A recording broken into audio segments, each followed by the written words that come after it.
Hello students, आपका सभी का स्वागत है मेरे physics channel physics with R K sir. और हम पढ़ने वाले हैं बिल्कुल डिटेल्ड में 12th क्लास का सिलेबस बिल्कुल चैप्टर नंबर वन से स्टार्ट करने वाले हैं। चैप्टर नंबर 1 से। और आपको इस चैनल पर पूरा सिलेबस मिलेगा, पूरे 12th क्लास का पूरा सिलेबस मिलने वाला है। और चाहे वो मेंस लेवल का हो चाहे वो नीट लेवल का हो, सब कुछ आपको मिलने वाला है।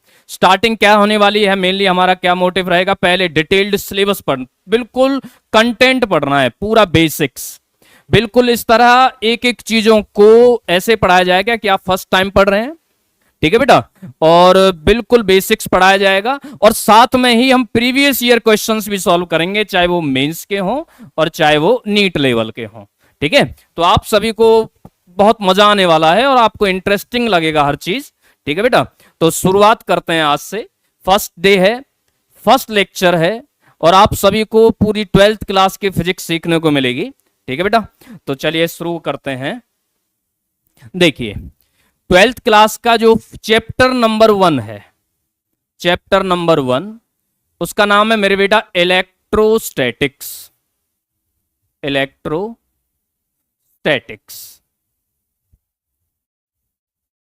इलेक्ट्रोस्टैटिक्स है उसका नाम, है ना। अब देखिए मैंने यहां पर चैप्टर का नाम लिखा है। सबसे पहले जब भी हम कोई भी चैप्टर स्टार्ट करते हैं तो मीनिंग समझ लेते हैं कि एक्चुअल में जो वर्ड मैंने यहां पर आपको बोर्ड पर लिखा है, इस वर्ड का मीनिंग क्या है। देखिए यहां पर लिखा हुआ है इलेक्ट्रोस्टैटिक्स, और इलेक्ट्रोस्टैटिक्स मेनली दो वर्ड का कॉम्बिनेशन है। फर्स्ट वर्ड है मेरे बेटा इलेक्ट्रो और दूसरा वर्ड है मेरे बेटा स्टैटिक्स, है ना। तो इस द इलेक्ट्रो दो वर्ड का कॉम्बिनेशन है, इलेक्ट्रो और दूसरा वर्ड है मेरे बेटा स्टैटिक्स, ठीक है। इलेक्ट्रो और स्टैटिक्स। जो ये इलेक्ट्रो है स्टैंड फॉर इलेक्ट्रिक चार्जेस, ठीक है बेटा। और स्टैटिक का मतलब होता है रेस्ट पोजीशन। स्टैटिक का मीनिंग होता है बेटा रेस्ट पोजीशन। इसका मतलब इलेक्ट्रोस्टैटिक्स में इलेक्ट्रिक चार्जेस के बारे में पढ़ने को मिलेगा और उन इलेक्ट्रिक चार्जेस के बारे में पढ़ने को मिलेगा जो इलेक्ट्रिक चार्जेस किस पोजीशन पर हो मेरे बेटा, रेस्ट पोजीशन पर होने वाले हैं। हमें उन चार्जेस के बारे में पढ़ने को मिलने वाला है। अब सबसे बड़ी बात है कि मैंने यहां पर लिखा है इलेक्ट्रिक चार्जेस। अब सीधी सी बात यह है कि सबसे पहले हम मेन बात जान लेते हैं कि चार्ज क्या चीज होती है, ठीक है। तो तभी तो हम चीजों के बारे में जानने वाले हैं। देखिए इलेक्ट्रोस्टैटिक्स में हम क्या पढ़ने वाले हैं बेटा, इलेक्ट्रिक चार्जेस और जो रेस्ट पोजीशन पर हैं। तो एक बार मैं इसको लिखता हूं, study the electric charges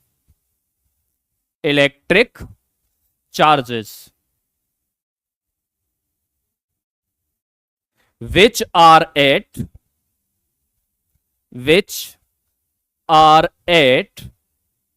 rest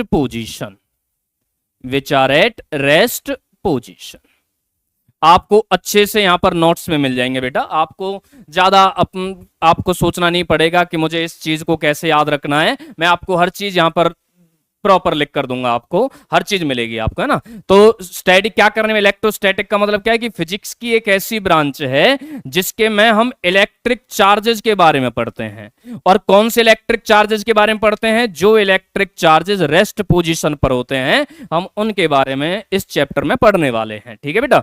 अब सबसे पहली बात है कि जो मेन चीज स्टार्ट होने वाली है कि इलेक्ट्रिक चार्ज होते क्या हैं, ठीक है बेटा। तो सबसे मेन चीज है बेटा कि इलेक्ट्रिक चार्ज क्या होते हैं, इसके बारे में समझ लेते हैं कि इलेक्ट्रिक चार्ज होते क्या हैं। देखिए तो भैया यहां पर लिखते हैं इलेक्ट्रिक चार्ज क्या होते हैं। इलेक्ट्रिक चार्ज देखिए समझिए बड़े ध्यान से, किसी भी पार्टिकल या किसी भी बॉडी की ऐसी इंट्रिंसिक प्रॉपर्टी होती है जिसकी वजह से ये किसी दूसरे पार्टिकल या फिर दूसरी बॉडी को अपनी तरफ अट्रैक्ट कर सकती है, अपने से रिपेल कर सकती है, क्लियर बेटा? फिर से समझिएगा ध्यान से कि ये किसी भी पार्टिकल या फिर किसी भी बॉडी की ऐसी इंट्रिंसिक प्रॉपर्टी है जिसकी वजह से ये किसी दूसरे पार्टिकल या फिर दूसरी बॉडी को अपनी तरफ अट्रैक्ट करती है, अपने से रिपेल कर सकती है। और सेकंड पॉइंट बड़ा इंटरेस्टिंग है कि चार्ज हम उसको कहेंगे जो अपने चारों तरफ इलेक्ट्रिक फील्ड और मैग्नेटिक फील्ड जनरेट कर सके, उसको हम चार्ज कहते हैं। यदि कोई ऐसा पार्टिकल या फिर कोई बॉडी ऐसा ना कर पाए तो उसको हम चार्ज पार्टिकल या फिर चार्ज बॉडी नहीं कह सकते। तो सीधी सी बात यह है कि चार्ज क्या चीज होती है बेटा? चार्ज क्या चीज होती है? चार्ज एक ऐसी इंट्रिंसिक प्रॉपर्टी होती है। चार्ज क्या चीज होती है? Intrinsic property of a body or a particle due to which attract or repel to the other body और पार्टिकल। अदर बॉडी और पार्टिकल को या तो वो अट्रैक्ट कर सके और या फिर क्या करे मेरे बेटा? रिपेल करे। और रिस्पॉन्सिबल, जो मेन चीज है मेरे बेटा ध्यान समझिएगा, responsible to produce electric and magnetic field generate करती है। इलेक्ट्रिक और मैग्नेटिक फील्ड जनरेट करने के लिए रिस्पॉन्सिबल है। इंट्रिंसिक प्रॉपर्टी का मतलब होता है ऐसी प्रॉपर्टी जिसको चेंज नहीं किया जा सकता हो, जो फिक्स हो, फंडामेंटल हो। तो ये एक इंट्रिंसिक प्रॉपर्टी होती है जिसकी वजह से कोई दो पार्टिकल आपस में अट्रैक्ट हो सकते हैं या फिर एक दूसरे से दूर जा सकते हैं, रिपेल हो सकते हैं। और किसी भी बॉडी या पार्टिकल के चारों तरफ चार्ज की वजह से इलेक्ट्रिक और मैग्नेटिक फील्ड जनरेट होते हैं। ध्यान दीजिएगा आगे मेरे बेटा, इलेक्ट्रिक और मैग्नेटिक फील्ड जनरेट होते हैं। जो चार्ज होता है इसको हम क्यू से रिप्रेजेंट करते हैं। चार्ज को किससे रिप्रेजेंट करते हैं मेरे बेटा? क्यू से। स्मॉल क्यू से भी कर सकते हैं, कैपिटल क्यू से कर सकते हैं, कोई ऐसा कोई इश्यू नहीं है मेरे बेटा। अब सबसे पहले इसके बारे में और जानने से पहले हम पहले इसकी यूनिट्स पढ़ लेते हैं। यूनिट्स ऑफ चार्ज क्यू, इसकी यूनिट्स क्या क्या होती है मेरे बेटा? यूनिट्स ऑफ चार्ज क्यू, ये बड़ा इंटरेस्टिंग चीज है। देखिए मेरे बेटा, चार्ज की जो एसआई यूनिट होती है, एसआई कहो या फिर एमकेएस कहो, एक ही बात है। एसआई यूनिट या फिर एमकेएस यूनिट है ना, वो होती है मेरे बेटा कूलाम। क्या होती है मेरे बेटा? कूलाम होती है। कूलाम सी से रिप्रेजेंट करते हैं। किससे रिप्रेजेंट करते हैं मेरे बेटा? सी से रिप्रेजेंट करते हैं। और जो 1 कूलाम इक्वल टू होता है मेरे बेटा 1 एम्पियर इंटू 1 सेकेंड के बराबर होता है। 1 कूलाम किसके बराबर होता है मेरे बेटा? 1 एम्पियर इंटू 1 सेकेंड के इक्वल होता है। 1 एम्पियर इंटू 1 सेकेंड के इक्वल होता है। अब बात आती है सीजीएस यूनिट पर। सीजीएस यूनिट, ध्यान दीजिएगा मेरे बेटा, सीजीएस यूनिट में जो पहली यूनिट होती है मेरे बेटा वो होती है इलेक्ट्रोस्टैटिक यूनिट। ईएसयू का मतलब क्या होता है मेरे बेटा? Electrostatic unit. और स्टैट कूलाम, और दूसरी क्या होती है मेरे बेटा? Stat coulomb. इलेक्ट्रोस्टैटिक यूनिट और स्टैट कूलाम, है ना। एक स्टैट कूलाम में कितने कूलाम होते हैं मेरे बेटा? एक स्टैट कूलाम में कितने कूलाम होते हैं मेरे बेटा? 1/3 इंटू 10⁹ कूलाम होते हैं। 1/3 3 × 10⁹ कूलाम होते हैं। और ये स्मॉलेस्ट यूनिट होती है चार्ज की। कैसी यूनिट होती है मेरे बेटा? स्मॉलेस्ट होती है। ये चार्ज की सबसे छोटी यूनिट जो होती है वो कौन सी होती है मेरे बेटा? स्टेट कूलाम होती है। चार्ज की सबसे छोटी यूनिट स्टेट कूलाम होती है। सीजीएस की जो नेक्स्ट यूनिट होती है मेरे बेटा वो होती है इलेक्ट्रोमैग्नेटिक यूनिट। इलेक्ट्रोस्टैटिक यूनिट और इलेक्ट्रोमैग्नेटिक यूनिट, और इसका दूसरा नाम होता है एब्सोल्यूट कूलाम। एब्सोल्यूट कूलाम, और इसको हम सिंपली ए बी और कूलाम कह सकते हैं। एब कूलाम कह सकते हैं। अब एक एब कूलाम में कितने कूलाम होते हैं मेरे बेटा? एब्सोल्यूट, पूरा लिख देते हैं, एब्सोल्यूट कूलाम में कितने कूलाम होते हैं मेरे बेटा? 1/10 कूलाम के इक्वल होता है। कितने के इक्वल होता है मेरे बेटा? 10 कूलाम के इक्वल होता है। ध्यान दीजिएगा बेटा आगे। तो आपने अभी एसआई यूनिट देखी है मेरे बेटा, और सीजीएस यूनिट देखी है। सीजीएस में 2 पढ़ा है, इलेक्ट्रोस्टैटिक यूनिट और स्टेट कूलाम। सबसे स्मॉलेस्ट यूनिट स्टेट कूलाम होती है, और इलेक्ट्रोमैग्नेटिक यूनिट, और जिसको हम कह सकते हैं एब्सोल्यूट कूलाम। अब एक चीज और पढ़ लेते हैं इसी पर ही, ध्यान से समझिएगा मेरे बेटा। प्रैक्टिकल यूनिट्स भी होती हैं कुछ। प्रैक्टिकल यूनिट्स, ये कौन सी यूनिट्स होती है मेरे बेटा? प्रैक्टिकल यूनिट्स,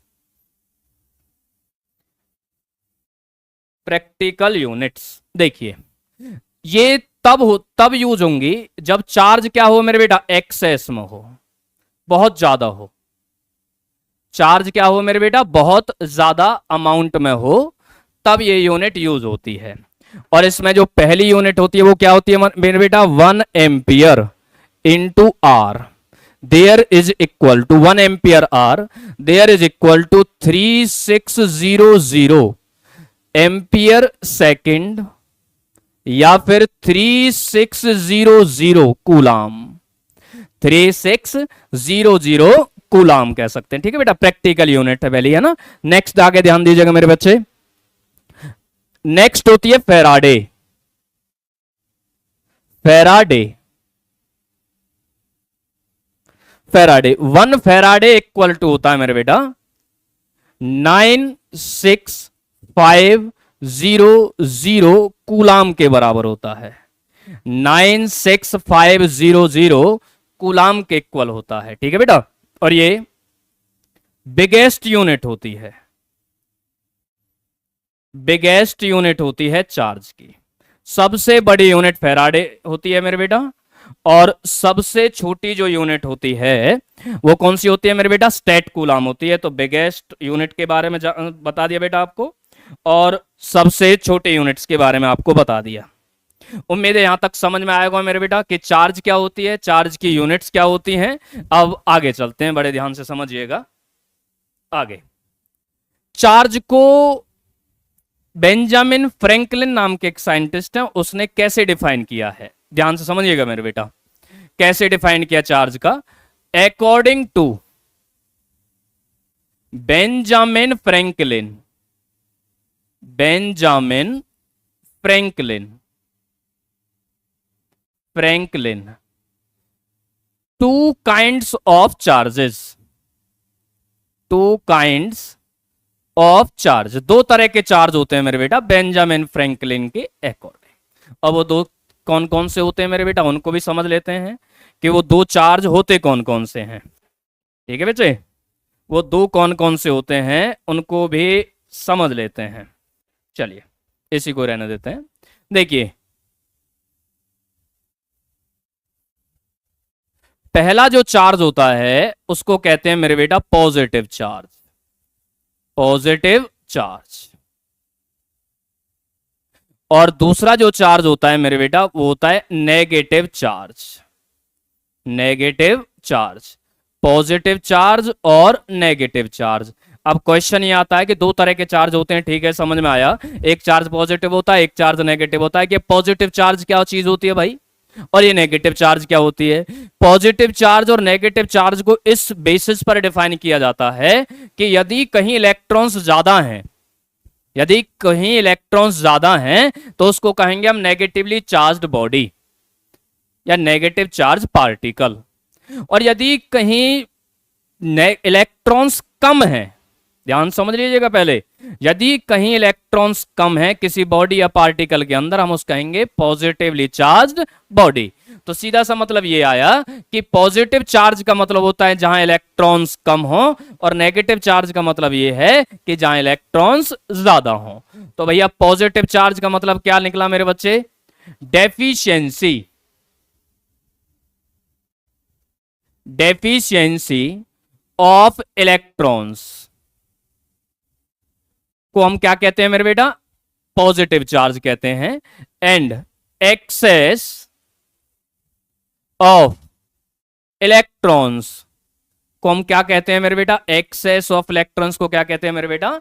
हम नेगेटिव चार्ज कहते हैं ना। बहुत सिंपल सी बात हुई भैया, जहां इलेक्ट्रॉन्स कम होंगे उसको पॉजिटिव चार्ज कहेंगे, और जहां इलेक्ट्रॉन्स ज्यादा होंगे वहां उसको हम नेगेटिव चार्ज कहेंगे। आगे ध्यान दीजिएगा मेरे बच्चे। अब मान लीजिए मेरे पास एक न्यूट्रल बॉडी है, इसको बड़े ध्यान समझिएगा, ये और भी क्लियर हो जाएगा अच्छे से आपको, है ना, ये आगे वाला और अच्छे से क्लियर होने वाला है आपको। मेरे पास एक न्यूट्रल बॉडी है मेरे बेटा, ये एक न्यूट्रल बॉडी है जिसका मास मेरे बेटा m0 मान लिया मैंने। मेरे पास एक न्यूट्रल बॉडी है जिसका मास मेरे बेटा m0 है। ध्यान से, अब न्यूट्रल बॉडी किसको कहते हैं? जिसमें पॉजिटिव और नेगेटिव चार्ज क्या होते हैं मेरे बेटा? बराबर होते हैं। अब बड़े ध्यान से समझिएगा मेरे बेटा, बड़े अच्छे से समझिएगा। इस बॉडी को मैं ये चाहता हूं कि ये बॉडी नेगेटिव चार्ज बॉडी बन जाए। मैं क्या चाहता हूं मेरे बेटा? अभी इस बॉडी के अंदर पॉजिटिव चार्ज और नेगेटिव चार्ज बराबर हैं, पर मैं ये चाहता हूं कि ये बॉडी अब नेगेटिव चार्ज बॉडी बन जाए। सही है मेरे बेटा? तो मैं क्या करूंगा? एडिशन ऑफ इलेक्ट्रॉन्स, इलेक्ट्रॉन्स को क्या कर दूं मेरे बेटा? ऐड कर दूं। पहले नेगेटिव चार्ज और पॉजिटिव चार्ज बराबर था, अब मैंने इलेक्ट्रॉन्स ऐड कर दिए तो नेगेटिव इलेक्ट्रॉन्स क्या होगा? ये ज्यादा हो गया। तो अब ये बॉडी कैसा नेचर की बन चुकी है मेरे बेटा? अब इस बॉडी का कैसा नेचर आया मेरे बेटा? नेगेटिवली चार्ज्ड बॉडी बनी है। कैसी बॉडी बनी मेरे बेटा? नेगेटिवली चार्ज्ड बॉडी बनी। कैसी बॉडी बन गई मेरे बेटा? नेगेटिव चार्ज बॉडी बनी। अब और भी ध्यान से सुनो, जब मैं इस बॉडी में इलेक्ट्रॉन्स को ऐड करूंगा, ध्यान समझना, जब मैं इस बॉडी के अंदर इलेक्ट्रॉन्स को ऐड करूंगा तो इस बॉडी का मास क्या होगा मेरे बेटा? Slightly increases. बॉडी का मास क्या होगा मेरे बेटा? Slightly increases. इसका मतलब जब ये बॉडी नेगेटिव चार्ज बॉडी बनती है तो नेगेटिव चार्ज बॉडी का मास न्यूट्रल बॉडी के मास से क्या होता है मेरे बेटा? ज्यादा होता है, स्लाइटली ज्यादा होता है, चाहे वो कितना भी ज्यादा हो पर ज्यादा होता है। ठीक है बेटा? अब मैं ये चाहता हूं कि ये neutral body positive charge body बने। पॉजिटिव चार्ज बॉडी कब बनेगी? जब इलेक्ट्रॉन्स की कमी होती है, और इलेक्ट्रॉन की कमी कब होगी? जब इलेक्ट्रॉन्स बाहर चले जाएंगे, इस बॉडी को छोड़कर बाहर निकल जाएंगे। अब किसी भी तरह निकलने चाहिए भैया सीधे। तो इसका मतलब क्या है कि रिमूवल ऑफ इलेक्ट्रॉन्स, इलेक्ट्रॉन्स को बाहर निकाल दीजिए। सही है मेरे बेटा? इलेक्ट्रॉन्स को बाहर निकाल दीजिए, पॉजिटिव चार्ज ज्यादा हो जाएगा, नेगेटिव चार्ज कम हो जाएगा। तब इस बॉडी का नेचर क्या होगा मेरे बेटा? पॉजिटिव नेचर का होगा। जब इससे इलेक्ट्रॉन्स बाहर जाएंगे तो सीधी सी बात है कि इसका मास क्या होगा मेरे बेटा? घट जाएगा। तो इसका मतलब क्या है कि पॉजिटिव चार्ज बॉडी का, जब वो कोई बॉडी पॉजिटिवली चार्ज बॉडी बनती है तो उसका मास न्यूट्रल बॉडी के मास से क्या होता है मेरे बेटा? कम होता है। जब कोई भी बॉडी पॉजिटिवली चार्ज बॉडी बनती है तो उसका मास स्लाइटली डिक्रीज होता है। जब कोई भी बॉडी पॉजिटिवली चार्ज बॉडी बनती है तो उसका मास स्लाइटली इंक्रीज होता है। अब ये समझ लीजिए बड़े ध्यान से, बहुत बेसिक कॉन्सेप्ट थे। आगे बढ़ते हैं मेरे बेटा, चलिए नेक्स्ट पेज की तरफ चलते हैं। देखिए, कोई भी बॉडी में ये पॉसिबल है कि उसके अंदर चार्ज नहीं है बट मास होना जरूरी है, एग्जिस्ट कर सकती है, बट ये कभी नहीं हो सकता कि किसी बॉडी के अंदर मास नहीं है पर चार्ज दिया हुआ, ये नहीं हो सकता कभी, ये पॉसिबल नहीं है। तो इसका मतलब क्या है मेरे बेटा, चार्जलेस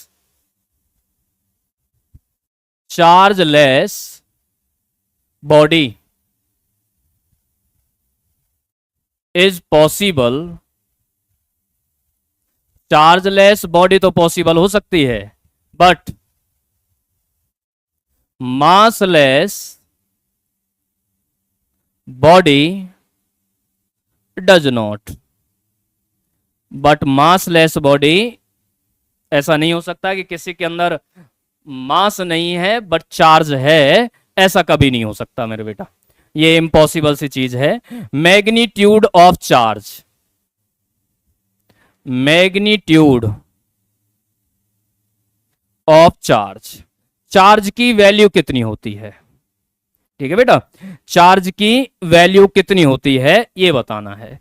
जो ये पॉजिटिव चार्ज होता है ना ये, और जो ये नेगेटिव चार्ज होता है, पॉजिटिव चार्ज की सबसे छोटी वैल्यू 1.6 10 की पावर -19 कूलाम होती है, और नेगेटिव चार्ज का होता है -1.6 10 की पावर -19 कूलाम, इनके मैग्नीट्यूड्स होते हैं।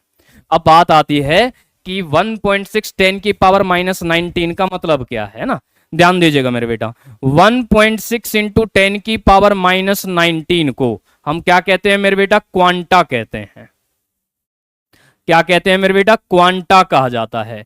और इसका मतलब होता है the smallest unit of charge, this is the smallest unit of charge below this quantity, below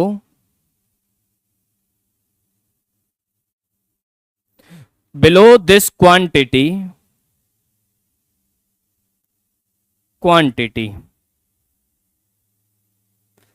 charge does not exist, charge does not exist। इसका मतलब समझ लेना बड़े ध्यान से, आधा चार्ज कभी एग्जिस्ट नहीं करता भाई, आधा कुछ नहीं होता। कि कहने लगो कि आधा 0.5 वैल्यू आएगी, नहीं तो 0.5 नहीं, ये एग्जिस्ट ही नहीं कर सकता। आगे क्वेश्चंस भी करेंगे तो और बहुत अच्छे से क्लियर हो जाएगा कि आधा चार्ज कभी एग्जिस्ट करता ही नहीं है, वो ही पॉसिबल ही नहीं है, ठीक है। 1.5 चार्ज कुछ नहीं होता, 2.5 चार्ज कुछ नहीं होता, ये वैल्यूज कभी एग्जिस्ट ही नहीं कर सकती। आगे ध्यान दीजिएगा मेरे बेटा, चार्ज, किसी भी बॉडी के पास जो चार्ज है, जितना जब वो रेस्ट पोजीशन पर होगी, स्टैटिक लिखता हूं, स्टैटिक है ना, उतना ही चार्ज जब वो मोशन में होगी तब भी उतना ही होता है, कोई फर्क नहीं पड़ता। स्टैटिक पोजीशन किसी भी बॉडी या पार्टिकल में, या किसी भी बॉडी या पार्टिकल का मोशन की वजह से कभी चार्ज चेंज नहीं होता, बट मास चेंज होता है। चार्ज चेंज नहीं होता बट मास चेंज हो सकता है। और मास क्या होता है मेरे बेटा, m0 अपॉन में √1 - v स्क्वायर अपॉन में c स्क्वायर, है ना। जो ये m है ये रिलेटिविस्टिक मास है ना, यदि जो v की वैल्यू है c से बहुत कम हो तो नॉन रिलेटिविस्टिक आता है, और यदि v की वैल्यू c के बराबर हो तो रिलेटिविस्टिक हो जाता है। उस केस में इनफाइनाइट मास हो जाता है किसी भी पार्टिकल या फिर किसी भी बॉडी का। आगे ध्यान दीजिएगा मेरे बच्चे, चार्ज एक स्केलर क्वांटिटी होती है। चार्ज क्या होता है मेरे बेटा, स्केलर होता है। यदि चार्ज स्केलर होता है तो इसका मतलब ये हुआ तो इसका मतलब ये हुआ कि ये फॉलो सिंपल एडिशन रूल। तो क्या करेगा मेरे बेटा, सिंपल एडिशन रूल को फॉलो करेगा। फिर तो कोई दिक्कत ही नहीं है ना। यदि वेक्टर होता तब तो हमें फॉर्मूला पता होता है, 11th क्लास में आपको पढ़ाया जाता है, ट्रायंगल लॉ ऑफ एडिशन या फिर पैरेललोग्राम लॉ ऑफ एडिशन, उनमें से कोई यूज होता। बट अब तो झंझट ही खत्म हो गया, जब चार्ज स्केलर है तो फिर तो सिंपल एडिशन रूल होगा। किसी भी बॉडी के अंदर जो टोटल चार्ज होगा वो उस बॉडी में प्रेजेंट टोटल चार्ज के सम के बराबर होगा, टोटल चार्ज के सम के इक्वल होगा। अभी थोड़ा और समझ लेते हैं इसको, बहुत अच्छे से समझिएगा। यहां पर ये बात ध्यान रखिएगा, पॉजिटिव और नेगेटिव ये नेचर हैं। पॉजिटिव और नेगेटिव ये बताते हैं कि इन दोनों पार्टिकल का, इन दोनों का एक दूसरे से अपोजिट नेचर होता है, ये ध्यान रखिएगा। इफ, यदि क्वेश्चन देखिएगा, यदि Q1 की वैल्यू -5 कूलाम है, Q2 की वैल्यू +10 कूलाम है, Q3 की वैल्यू मान लीजिए -6 कूलाम है, किसी भी बॉडी के अंदर के चार्जेस हैं ये, है ना। तो नेट चार्ज बताइए उस बॉडी में कितना होगा मेरे बेटा। नेट चार्ज बताना है कि इस बॉडी में नेट चार्ज कितना है। तो Q नेट बराबर क्या लिखा था बेटा अभी, Q1 प्लस में Q2 और प्लस क्या आएगा मेरे बेटा Q3। Q1 बराबर क्या दे रखा है मेरे बेटा -5 कूलाम, प्लस का साइन, +10 कूलाम, प्लस मेरे बेटा -6 कूलाम, कितना हो गया 6 और 5 11, तो क्या आ गया मेरे बेटा -1 कूलाम आ गया आंसर। कितना आ गया आंसर मेरे बेटा -1 कूलाम आ गया। अब देखिए बहुत सारी बेसिक बेसिक चीजें हमने इसको जान ली हैं, अब इसके आगे चलते हैं, क्या कहता है आगे मेरे बेटा।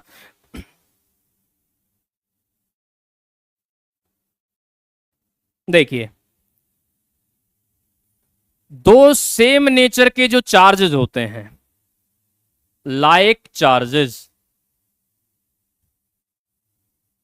रिपेल करते हैं, क्या करते हैं मेरे बेटा, एक दूसरे से दूर भागते हैं। और जो अनलाइक चार्जेस होते हैं,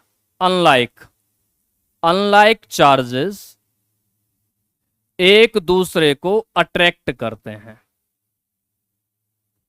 क्या करते हैं मेरे बेटा, एक दूसरे को क्या करते हैं मेरे बच्चे, अट्रैक्ट। मतलब लाइक का मतलब नेगेटिव और नेगेटिव एक दूसरे को रिपल्सिव फोर्स लगाएंगे, पॉजिटिव और पॉजिटिव एक दूसरे पर रिपल्सिव फोर्स लगाएंगे, बट पॉजिटिव और नेगेटिव एक दूसरे पर अट्रैक्टिव वाला फोर्स लगाने वाले हैं। अब सुनिएगा बड़े ध्यान से, यदि दोनों चार्जेस का प्रोडक्ट निकालूं, यदि Q1 और Q2 ग्रेटर देन 0 है और Q1 और Q2 लेस देन 0 है, तो इसका मतलब समझिए किस कंडीशन में अट्रैक्शन कहोगे और किस कंडीशन में रिपल्शन कहोगे। देखिए रिपल्शन कम होता है सेम नेचर का, यदि ये भी नेगेटिव है ये भी नेगेटिव है तो आंसर क्या आएगा पॉजिटिव, ये भी पॉजिटिव है ये भी पॉजिटिव है, मल्टीप्लाई करके आंसर फिर भी क्या आएगा पॉजिटिव। इसका मतलब ये कंडीशन किसकी है मेरे बेटा, रिपल्शन की है। किसकी कंडीशन है मेरे बेटा, रिपल्शन की। एक चार्ज नेगेटिव और दूसरा चार्ज पॉजिटिव है, मल्टीप्लाई करोगे तो आंसर क्या आएगा, नेगेटिव आंसर आने वाला है बेटा। और नेगेटिव का मतलब क्या, और दोनों के बीच में कौन सा फोर्स लगेगा मेरे बेटा, अट्रैक्टिव। यदि दोनों का प्रोडक्ट Q1 और Q2 का प्रोडक्ट 0 से ज्यादा है तो इसका मतलब रिपल्शन हो रहा है, और Q1 और Q2 का यदि प्रोडक्ट 0 से कम है तो इसका मतलब अट्रैक्शन हो रहा है बच्चे। क्या हो रहा है मेरे बेटा, अट्रैक्शन। आगे समझिएगा बच्चे, जो बड़ा इंटरेस्टिंग फैक्टर है अभी, जब कोई भी चार्ज पार्टिकल, इसको बड़े ध्यान से समझना बेटा, बहुत इंपॉर्टेंट चीज है ये। यदि जब कोई चार्ज पार्टिकल रेस्ट पर होता है, कैसे होता है मेरे बेटा, रेस्ट पर होता है, तो वो अपने चारों तरफ, फिर से रिपीट कर रहा हूं, अपने चारों तरफ इलेक्ट्रिक फील्ड जनरेट करता है ओनली, इलेक्ट्रिक फील्ड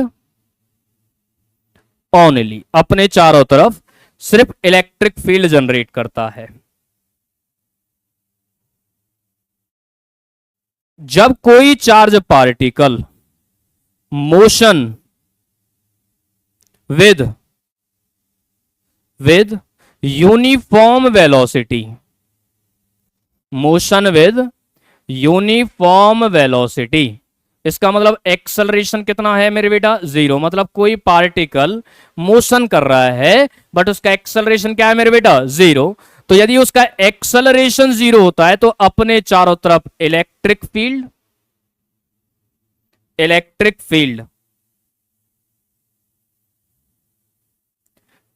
अपने चारों तरफ electric field and magnetic field दोनों जनरेट करता है। जब कोई चार्ज पार्टिकल मोशन में होता है बट उसका एक्सेलरेशन क्या होता है मेरे बेटा, 0 होता है, तो अपने चारों तरफ क्या जनरेट करता है, इलेक्ट्रिक और मैग्नेटिक दोनों करता है। यदि कोई चार्ज पार्टिकल, ध्यान से समझिएगा मेरे बेटा, यदि कोई चार्ज पार्टिकल एक्सेलरेटेड मोशन करे, एक्सेलरेटेड और ऑस्युलेटरी मोशन करे, ऑस्युलेटरी, तो वो अपने चारों तरफ electric field, comma magnetic field and electromagnetic waves generate करता है, इलेक्ट्रोमैग्नेटिक वेव्स जनरेट करता है। देखो जब रेस्ट पर होगा तो सिर्फ इलेक्ट्रिक फील्ड, सिर्फ इलेक्ट्रिक फील्ड, जब मोशन विद एक्सेलरेशन 0 होगा तो इलेक्ट्रिक और मैग्नेटिक फील्ड दोनों। जब वो चार्ज पार्टिकल एक्सेलरेटेड मोशन करेगा, मतलब ए की वैल्यू 0 अब नहीं है, तब वो क्या जनरेट करता है अपने चारों तरफ, electric field, magnetic field and electromagnetic waves, तीनों जनरेट करता है बेटा, electric field, magnetic field and electromagnetic waves. चलिए देखिए आगे चलते हैं, इससे आगे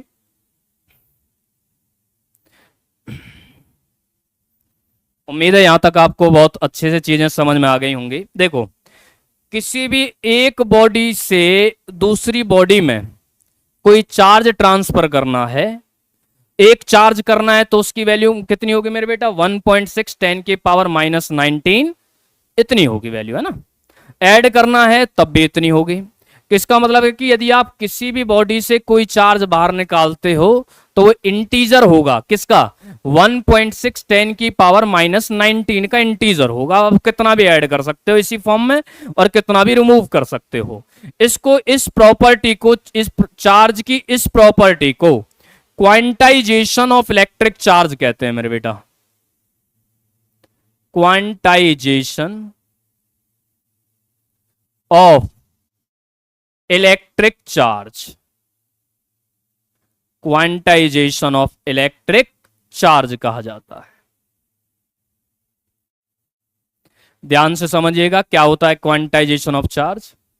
किसी भी बॉडी में का टोटल चार्ज यदि आप उसमें ऐड करो या फिर रिमूव करो, है ना, वो इंटीजर मल्टीपल होगा, किसका मेरे बेटा, इलेक्ट्रॉनिक चार्ज का, इंटीजर मल्टीपल होगा इलेक्ट्रॉनिक चार्ज का, +4 पॉजिटिव चार्ज यदि उस बॉडी में जो बच गया फिर उस बॉडी में ऐड हुआ है, और -4 या उस बॉडी में जो नेट चार्ज है वो ऐड हुआ है या फिर उसमें से रिमूव किया गया है नेट चार्ज, है ना, माइनस या प्लस। और n की वैल्यू क्या है कि कहां से शुरू हो गई मेरे बेटा, n = 1 2 3 एंड सो ऑन, ये इंटीजर मल्टीपल हो गया। अब सुनिए, यदि मैं किसी भी बॉडी में कोई एक इलेक्ट्रॉन ऐड कर रहा हूं, है ना, एक इलेक्ट्रॉन ऐड किया, तो उस एक इलेक्ट्रॉन की वजह से इस बॉडी का चार्ज कितना हुआ, एक इलेक्ट्रॉन का मतलब कितना चार्ज मैंने ऐड किया मेरे बेटा, Q = n की वैल्यू 1 × 1.6 × 10 की पावर -19 कूलाम।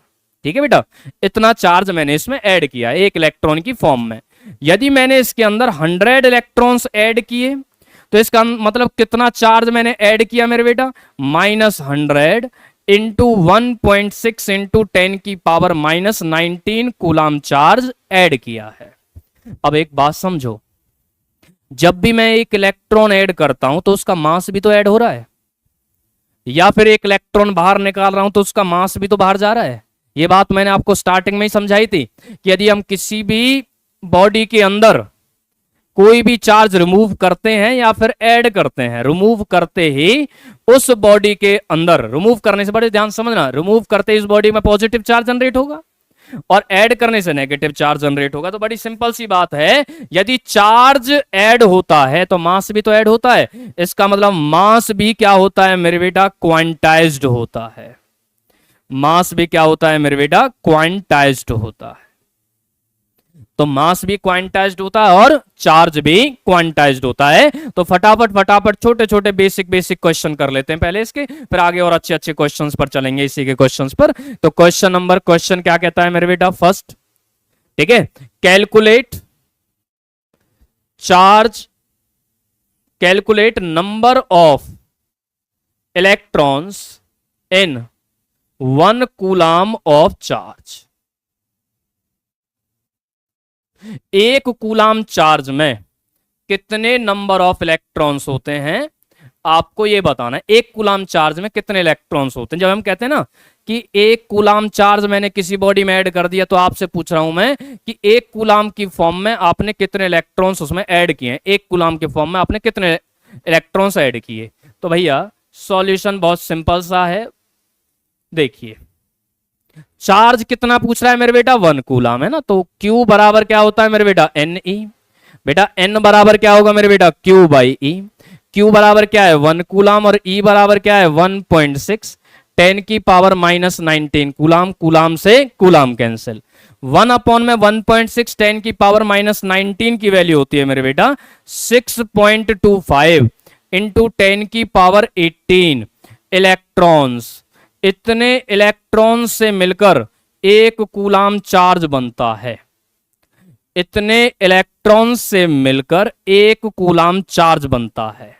ठीक है मेरे बेटा, यदि 2 कूलाम होगा तो इसे 2 से मल्टीप्लाई कर लो, 3 होगा तो इसके 3 से मल्टीप्लाई कर लो, सीधी सी बात है। चलिए आगे ध्यान दीजिएगा मेरे बेटा। क्वेश्चन नंबर 2 क्या कहता है, calculate charge on alpha particle. Calculate charge on alpha particle है ना। देखिए इस बात को बड़े ध्यान से समझना, एल्फा पार्टिकल का मतलब क्या होता है। एल्फा का मतलब होता है हीलियम का न्यूक्लियस 2He4। यदि ये जो 2 होता है ये चार्ज नंबर कहते हैं ना बेटा, इसको क्या बोलते हैं, इसको चार्ज नंबर कहते हैं इसको ना।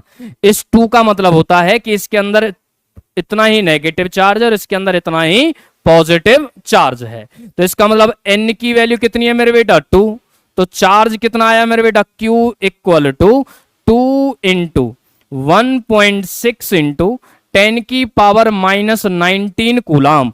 तो कितना आंसर आएगा मेरे बेटा 3.2 प्लस और माइनस दोनों यूज कर सकते हो, प्लस और माइनस इंटू 10 की पावर माइनस 19 कूलाम। आपसे ये पूछा जाता है कि कितना नेगेटिव चार्ज होता है, सो माइनस 3.2 इंटू 10 की पावर माइनस 19 कूलाम, और कितना पॉजिटिव चार्ज होता है मेरे बेटा प्लस 3.2 इंटू 10 की पावर माइनस 19 कूलाम। तरफ चलते हैं बेटा, देखिए नेक्स्ट क्वेश्चन देखिएगा बच्चे, क्या कहता है next question, there is a positive charge conductor. कोई एक पॉजिटिव चार्ज कंडक्टर है मेरे पास है ना, जिसका चार्ज प्लस 10 कूलाम दे रखा है, इनिशियल चार्ज है। कोई एक पॉजिटिव चार्ज कंडक्टर है जिसके अंदर प्लस 10 कूलाम चार्ज है। इसमें 10 की पावर 20 इलेक्ट्रॉन्स को ऐड किया गया है। इलेक्ट्रॉन्स को ऐड किया गया है, ऐड किया गया है इलेक्ट्रॉन्स को 10 की पावर 20। तो find the charge on the object. Final charge बताइए कितना हो। क्वेश्चन समझ लीजिएगा, कोई एक कंडक्टर है जिसके पास 10 coulomb charge plus 10 coulomb charge था, उसमें इतने इलेक्ट्रॉन्स को ऐड किया गया है। तो बताइए फाइनल चार्ज कितना आया। इतने इलेक्ट्रॉन से कितना चार्ज ऐड हुआ, ये तो इलेक्ट्रॉन्स ऐड किए हैं ना मेरे बेटा, ये क्या ऐड किए हैं इलेक्ट्रॉन्स, तो कितना चार्ज ऐड किया देखिए। तो Q इक्वल टू मेरे बेटा माइनस N इंटू 1.6 10 की पावर माइनस 19 कूलाम है ना। N की वैल्यू कितनी है मेरे बेटा 10 की पावर 20 इंटू 1.6 इंटू 10 की पावर माइनस 19 कूलाम। कितना हो गया मेरे बेटा, इन दोनों को सॉल्व करेंगे तो कितना आएगा 1.6 इंटू 10, तो कितना ऐड किया, कितना हो गया मेरे बेटा 16 कूलाम ऐड किया गया। 16 कूलाम क्या किया गया मेरे बेटा, ऐड किया गया है। 16 कूलाम चार्ज को हमने ऐड किया है। तो फाइनल चार्ज कितना हो गया मेरे बेटा, फाइनल देखो इतना तो मैंने ऐड किया और इतना चार्ज उसके अंदर था, तो फाइनल चार्ज कितना हो गया मेरे बेटा उस बॉडी का, -6 कूलाम चार्ज हो गया। कितना हो गया मेरे बेटा, -6 कूलाम चार्ज हो गया उस बॉडी का। ठीक है बेटा, नेक्स्ट क्वेश्चन देखिएगा। नेक्स्ट क्वेश्चन देखिए, वो ये कह रहा है कि मेरे पास 2 बॉडी हैं, ये बॉडी A है और ये बॉडी मेरे बेटा B है। A और B दो बॉडी है मेरे बेटा, है ना। वो कह रहा है इस ए बॉडी से 2000 इलेक्ट्रॉन्स को बी में भेजा गया है और बी से 500 इलेक्ट्रॉन्स को ए में भेजा गया है। 500 इलेक्ट्रॉन्स को ए में भेजा गया है, ठीक है बेटा।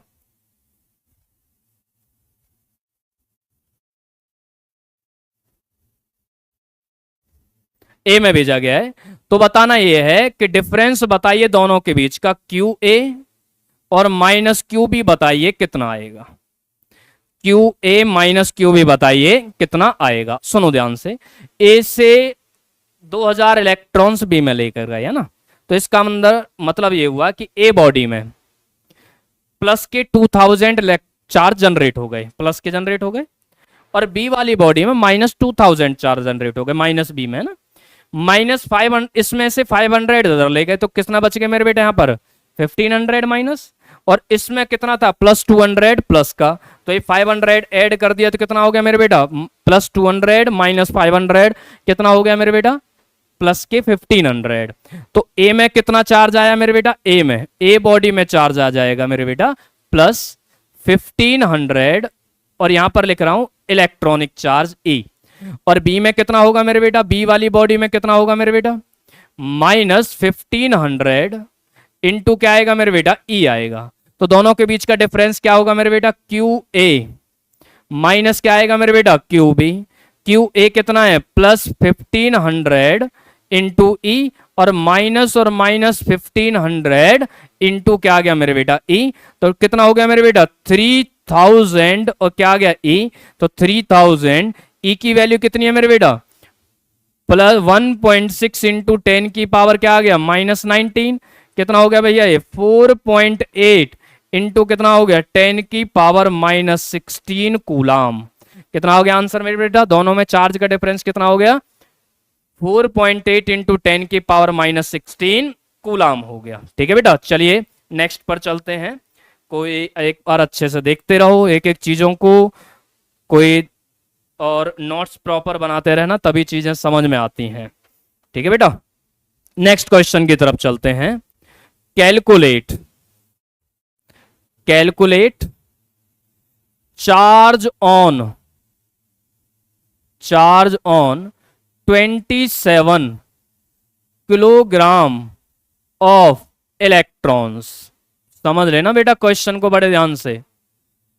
27 किलोग्राम ऑफ इलेक्ट्रॉन से मिलकर कितना चार्ज बनता है। 27 किलोग्राम इलेक्ट्रॉन से मिलकर कितना चार्ज बनता है ये बताना है। बड़ा आसान है, बहुत आसान है। देखिए सॉल्यूशन देखिए मेरे बेटा, सॉल्यूशन देखिए बेटा, m इक्वल टू क्वांटाइजेशन पढ़ाया था मैंने n, और यहां पर क्या है मेरे बेटा m e, n बराबर क्या आएगा मेरे बेटा m अपॉन में मास ऑफ इलेक्ट्रॉन। टोटल कितना दे रखे हैं मेरे बेटा 27 किलोग्राम, और इलेक्ट्रॉन का मास अप्रोक्सीमेटली कितना होता है 9 इंटू 10 की पावर माइनस 31 किलोग्राम, ठीक है मेरे बेटा। किलोग्राम से किलोग्राम कैंसिल हो गया, 9 से 3 टाइम कैंसिल हो गया, तो n, तो भैया 27 किलोग्राम के अंदर कितने इलेक्ट्रॉन्स होते हैं, नंबर ऑफ इलेक्ट्रॉन कितने होते हैं 10 की पावर 31 इलेक्ट्रॉन्स होते हैं। 27 किलोग्राम में इलेक्ट्रॉन्स में कितने इलेक्ट्रॉन होते हैं मेरे बेटा, इतने इलेक्ट्रॉन्स होते हैं। तो इतने इलेक्ट्रॉन की वजह से चार्ज कितना हुआ मेरे बेटा माइनस एन ई, तो भैया माइनस 3 इंटू 10 की पावर 31 और 1.6 इंटू 10 की पावर माइनस 19 कूलाम। क्या आएगा आंसर बच्चे माइनस 4.8 इंटू 10 की पावर 12 कूलाम। 4.8 इंटू 10 की पावर 12 कूलाम। 27 किलोग्राम इलेक्ट्रॉन मिलकर इतना चार्ज क्रिएट करते हैं। क्लियर बेटा, इतना चार्ज क्रिएट करते हैं। तो नेक्स्ट क्वेश्चन की तरफ चलते हैं बच्चे। अब देखिए नेक्स्ट क्वेश्चन है बेटा, आपको यह बताना है which of the following of the following charge is not possible, इनमें से कौन सा चार्ज पॉसिबल नहीं है। ठीक है बेटा, कौन सा चार्ज पॉसिबल नहीं है। तो भैया फर्स्ट दिया हुआ है 6.4 इंटू 10⁻⁻18 कूलाम। सेकेंड पॉइंट दिया हुआ है बेटा 3.2 इंटू 10⁻⁻19 कूलाम। और थर्ड दिया हुआ है बेटा 4 into 10⁻⁻19 coulomb. And fourth one दिया हुआ है बच्चे 1.6 इंटू 10⁻⁻17 कूलाम। ये चार दिए हुए हैं, इनमें से ये बताना है कि कौन सा चार्ज एग्जिस्ट करता है। ठीक है, बड़े सिंपल सी बात है, ये सभी चार्ज की वैल्यू दे रखी है ना। तो भैया क्यू एन बराबर क्या आएगा मेरे बेटा, एन बराबर 6.4 इंटू 10⁻⁻18 अपॉन में 1.6 इंटू 10⁻⁻19 है ना। 4 टाइम कैंसिल हो गया मेरे बेटा, तो ये कितना आएगा मेरे बेटा 40। तो n की वैल्यू कितनी 40 एग्जिस्ट कर सकती है, इसका मतलब ये तो कर रहा है मेरे बेटा है ना। देखिए नेक्स्ट देखिए 3.2 का मतलब क्या है मेरे बेटा, n equal to 3.2 into 10⁻⁻19 upon में 1.6 इंटू 10⁻⁻19 कैंसिल हो गया बेटा, 2 आ गया। एग्जिस्ट कर सकता है, बिल्कुल कर सकता है। चलिए लास्ट वन देखते हैं मेरे बेटा 1.6 इंटू 10⁻⁻17 अपॉन में 1 इंटू 10⁻⁻19 कितना आएगा मेरे बेटा, ये 100 आएगा। कितना आएगा 100 कर सकता है एग्जिस्ट। इसको देख लेते हैं 4 इंटू 10⁻⁻19 और 1.6 इंटू 10⁻⁻19 है ना। ऊपर हो गया मेरे बेटा 40 और नीचे हो गया 16, 4 से 4 टाइम, 4 से 10 टाइम, 2 टाइम, 5 टाइम, तो कितना आ गया मेरे बेटा 2.5। ये एग्जिस्ट नहीं कर सकता, ये एग्जिस्ट नहीं कर सकता। तो आंसर है इसका मेरे बेटा कि थर्ड ऑप्शन है कि 2.5 वाला एग्जिस्ट नहीं करेगा। चलिए उम्मीद है आपको यहां तक क्वेश्चन समझ में आए होंगे। अब बड़ा इंटरेस्टिंग क्वेश्चन लिखने वाला हूं बोर्ड पर, बड़े ध्यान से समझिएगा। क्वेश्चन कह रहा है मेरे बेटा कैलकुलेट चार्ज ऑन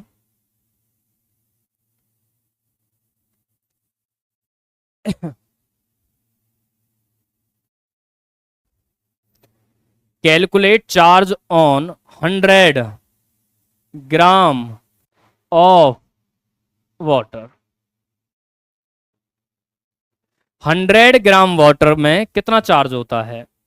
पहले निकालेंगे नंबर ऑफ इलेक्ट्रॉन कितने होते हैं, फिर निकालेंगे जब इलेक्ट्रॉन आ जाएंगे फिर तो चार्ज निकालना बहुत इजी हो जाएगा बेटा ना। देखिए गिवन क्या है, गिवन क्या है, एवोगैड्रो नंबर दे रखा है मेरे बेटा 6.02 10⁻23 और बेटा मॉलिक्यूलर मास दिया हुआ है, मॉलिक्यूलर मास दिया हुआ है मेरे बेटा 18 ग्राम। मॉलिक्यूलर मास कितना दिया हुआ है मेरे बेटा 18 ग्राम। जिन बच्चों को ये बात नहीं पता है वो बड़े ध्यान से सुनिए। यदि हम 18 ग्राम का वेट करें, यदि मैं इतने पार्टिकल्स का वजन करूं तो उनका वजन वेट मास कितना आएगा मेरे बेटा 18 ग्राम आएगा। कितना आएगा मेरे बच्चे 18 ग्राम आएगा। सुनिए सॉल्यूशन देखिए मेरे बच्चे, बहुत आसान है सॉल्यूशन, सॉल्यूशन ध्यान दीजिएगा। Number of molecules in 18 gram of water. 18 gram water में कितने नंबर ऑफ मॉलिक्यूल्स होते हैं मेरे बेटा, इतने होते हैं, ये तो गिवन है। तो भैया 100 ग्राम में कितने होंगे बेटा, तो फिर 100 ग्राम में कितने होंगे, नंबर ऑफ मॉलिक्यूल्स है ना 6.02 10⁻23 अपॉन में 18 इंटू 100 मेरे बेटा, अपॉन में 18 इंटू कितना है मेरे बच्चे 100। इसका सॉल्व देख लेता हूं ये होके कितना आया मेरे बच्चे, ये आएगा सॉल्व होके नंबर ऑफ मॉलिक्यूल्स आएंगे 3.34 इंटू 10 की पावर 24।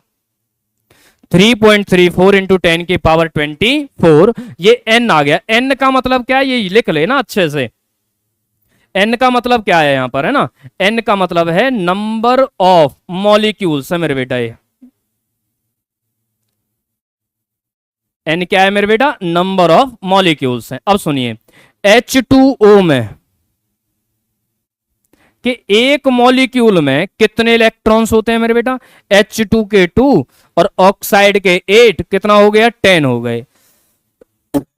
इतने नंबर ऑफ मॉलिक्यूल्स हैं और हर मॉलिक्यूल में इतने इलेक्ट्रॉन्स हैं।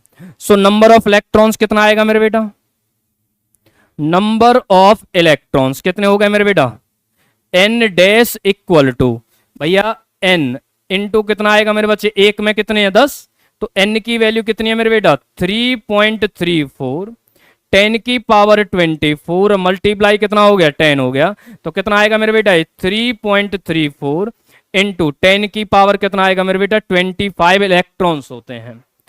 कितने होते हैं मेरे बेटा 3.34 इंटू 10 की पावर 25 हो गया 25।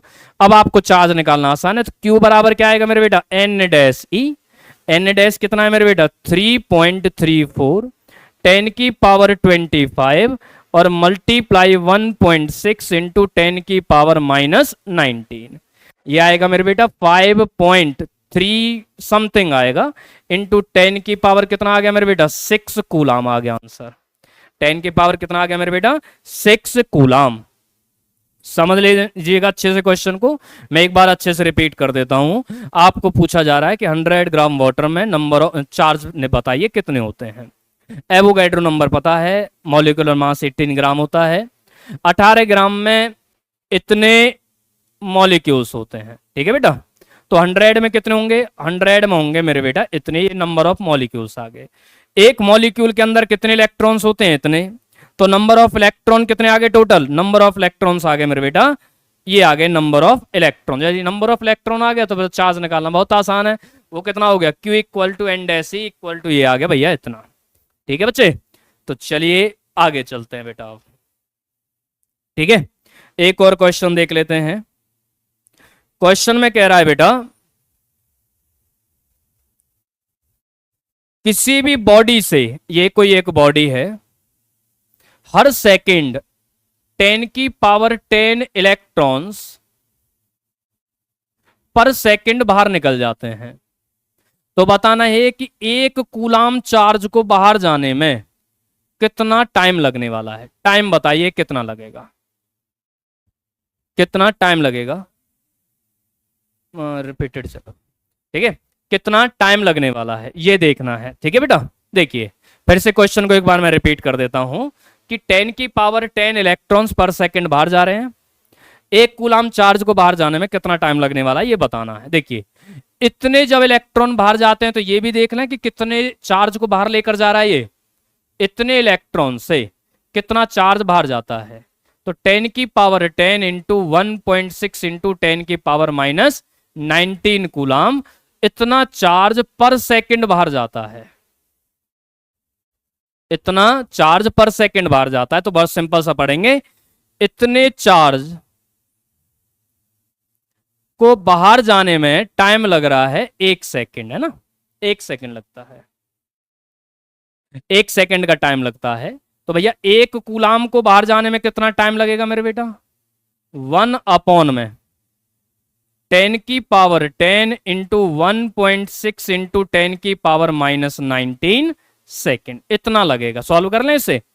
इसको जब सॉल्व करते हो तो मैंने पहला ही क्वेश्चन कराया था, कितनी आई थी वैल्यू 6.25 इंटू 10 की पावर 18 अपॉन में मेरे बेटा 10 की पावर 10, तो कितना आ गया मेरे बच्चे 6.25 इंटू 10 की पावर 8 सेकेंड, इतना टाइम लगेगा एक कूलाम चार्ज को इस बॉडी से बाहर जाने में।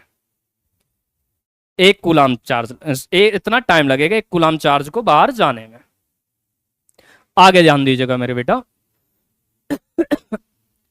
मैं आपको इसके आगे वाली चीजें बहुत अच्छे से और क्लियर करनी पड़ेंगी आप सभी को भी, और उन सब में हमें बहुत डिटेल में जाना पड़ेगा कि अब जो शुरू होने वाला है ये सब जो था ये तो बेसिक था बहुत ही अभी, अब जो आने वाला है उससे बहुत सारे क्वेश्चंस भी आगे हमें देखने को मिलते हैं। देखिए उसको कहते हैं मेरे बेटा चार्जिंग।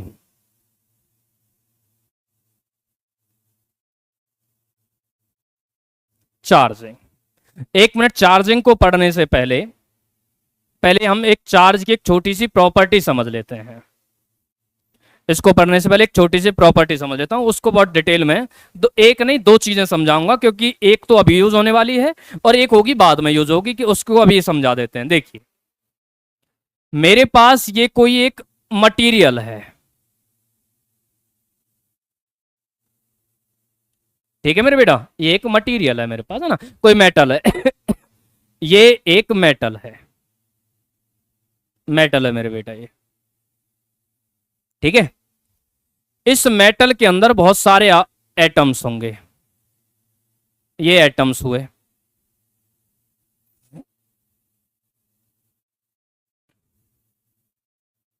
ठीक है बेटा। इन सभी एटम का इलेक्ट्रॉन बाहर आ गया है। बाहर आने का मतलब ये है कि वो यहां आ गया है, ऐसा नहीं है कि वो मेटल सरफेस से बाहर आ गया, वो फ्री इलेक्ट्रॉन है यहां पर। ये फ्री है, इसका मतलब इन सभी पर कौन सा चार्ज जनरेट हो जाएगा जब इलेक्ट्रॉन बाहर है, तो इनका पॉजिटिव चार्ज जनरेट होगा, क्योंकि इलेक्ट्रॉन तो बाहर है ना मेरे बेटा इनका।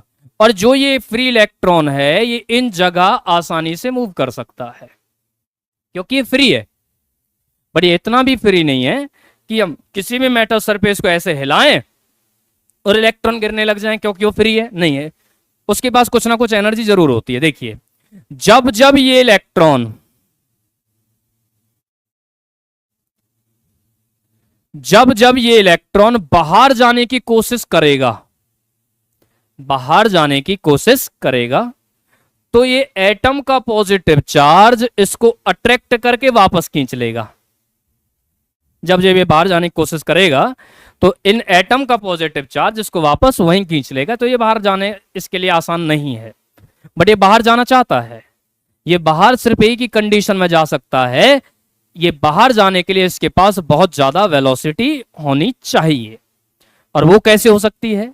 यदि मैं इसको एक्स्ट्रा एनर्जी बाहर से प्रोवाइड कर दूं, तो जो एनर्जी मैं इसको दूंगा, ये मैंने एच न्यू एनर्जी दी, जो एनर्जी मैं दूंगा ये फ्री इलेक्ट्रॉन उस एनर्जी को कर लेगा एब्जॉर्ब, और एब्जॉर्ब करके हाई काइनेटिक एनर्जी से निकल जाएगा बाहर।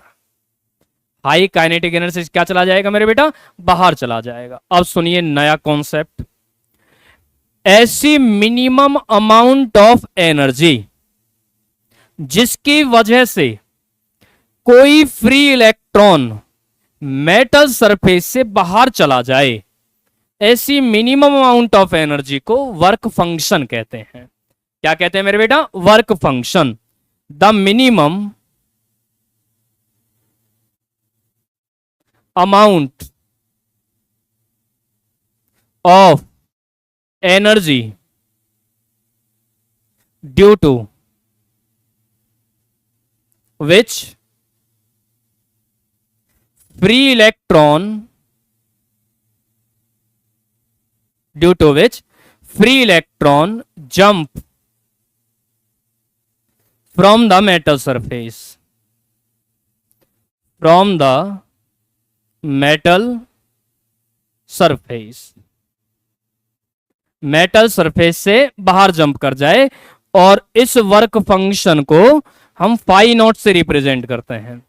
वर्क फंक्शन को किससे रिप्रेजेंट करते हैं बेटा? फाई नॉट से रिप्रेजेंट करते हैं।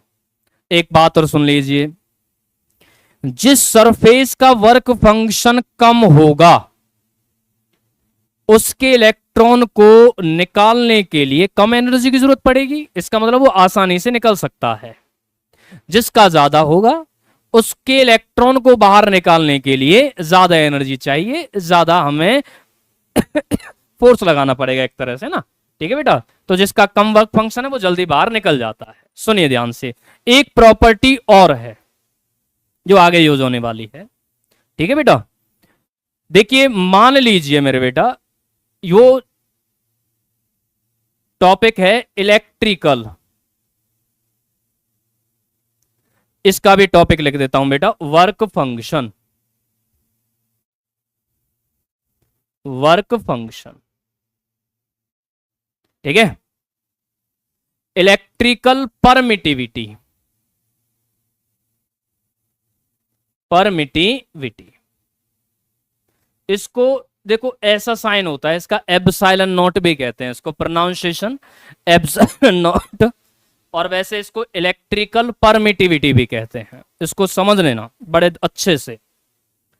मेरे पास कोई एक मटेरियल है, मेटल हो सकता है, कंडक्ट मेटल है ये कोई मेरे पास एक मेटल है मेरे बेटा, इसको बड़े अच्छे से समझना क्योंकि ये बहुत यूज होने वाला है आगे, ठीक है। मैंने यहां पर दो प्लेट लगाई, इस प्लेट पर पॉजिटिव चार्ज है मेरे बेटा और इस प्लेट पर मेरे बच्चे नेगेटिव चार्ज है, ठीक है। इलेक्ट्रिक फील्ड की जो डायरेक्शन होती है वो पॉजिटिव से नेगेटिव की तरफ होती है, पॉजिटिव से नेगेटिव। अभी जिनका जो फर्स्ट टाइम इलेक्ट्रोस्टैटिक्स पढ़ रहे हैं वो बड़े ध्यान से अच्छे से याद रखें कि इलेक्ट्रिक फील्ड की डायरेक्शन पॉजिटिव से नेगेटिव की तरफ होती है, ठीक है बेटा। इसके अंदर एटम्स होंगे और एटम्स के अंदर पॉजिटिव चार्ज भी होगा और एटम्स के अंदर नेगेटिव चार्ज भी होगा। पॉजिटिव की वजह से जो पूरे एटम के अंदर, ध्यान से सुनना, ये एटम है, इसमें पॉजिटिव और नेगेटिव चार्ज आपस में ऐसे बंधे हुए हैं ना, बट जैसे ही फील्ड प्लेट्स लगाते हैं जो नेगेटिव चार्ज है वो इधर शिफ्ट हो जाएगा और पॉजिटिव चार्ज हो जाएगा इधर शिफ्ट। नेगेटिव चार्ज कहां जाएगा मेरे बेटा, इधर नेगेटिव आ जाएगा, यहां पॉजिटिव आ जाएगा, इधर नेगेटिव पॉजिटिव। इस प्रोसेस को पोलराइजेशन कहा जाता है। क्या कहते हैं मेरे बेटा, पोलराइजेशन कहते हैं कि किसी भी कंडक्टर को जब भी हम एक्सटर्नल इलेक्ट्रिक फील्ड में रखते हैं तो उस कंडक्टर के अंदर के चार्जेस पोलराइज्ड हो जाते हैं और इस फेनोमेना को पोलराइजेशन कहते हैं। क्या कहते हैं मेरे बेटा, पोलराइजेशन कहते हैं। जब ये पोलराइजेशन हुआ तो एक्सटर्नल इलेक्ट्रिक फील्ड की डायरेक्शन तो है ये ई नॉट, अंदर भी इलेक्ट्रिक फील्ड जनरेट होगा, उसकी डायरेक्शन क्या होगी मेरे बेटा, ये पॉजिटिव है, ये नेगेटिव, ये पॉजिटिव नेगेटिव, तो अंदर भी एक पोलराइजेशन का इलेक्ट्रिक फील्ड जनरेट होगा, सही है। अब इन दोनों, ये वाला इलेक्ट्रिक फील्ड इसको अपोज कर रहा है तो नेट इलेक्ट्रिक फील्ड क्या आएगा मेरे बेटा, नेट इलेक्ट्रिक फील्ड क्या आएगा मेरे बेटा, ई नॉट, और माइनस क्या आएगा मेरे बेटा, ई पी आएगा। ई नॉट माइनस क्या आएगा मेरे बेटा, ई पी, ये नेट इलेक्ट्रिक फील्ड आया, ठीक है। नेट इलेक्ट्रिक फील्ड आया E naught minus E P. Electrical permittivity वो फिजिकल क्वांटिटी है जिसकी वजह से या जो एक्सटर्नल इलेक्ट्रिक फील्ड को अपोज करती है। यदि किसी की इलेक्ट्रिकल परमिटिविटी ज्यादा है तो वो एक्सटर्नल इलेक्ट्रिक फील्ड को ज्यादा अपोज करेगी, यदि किसी की इलेक्ट्रिकल परमिटिविटी कम है तो वो एक्सटर्नल इलेक्ट्रिक फील्ड को कम अपोज करेगी। तो इलेक्ट्रिकल परमिटिविटी का मतलब होता है ऐसा पैरामीटर जो एक्सटर्नल इलेक्ट्रिक फील्ड को क्या करे मेरे बच्चे, अपोज करे। तो एक्सटर्नल इलेक्ट्रिक फील्ड को क्या करे मेरे बेटा, अपोज करे। तो यहां पर क्या लिख दूं मेरे बेटा, oppose external electric field, external electric field, ठीक है बेटा। देखिए ध्यान से, इस परमिटिविटी के वैक्यूम में जो वैल्यू होती है वो होती है मेरे बेटा 8.85 10⁻⁻12 कूलाम का स्क्वायर अपॉन में न्यूटन मीटर का स्क्वायर इसकी वैल्यू होती है। अब एक चीज और समझिए, जिसको कहते हैं हम dielectric constant, dielectric constant,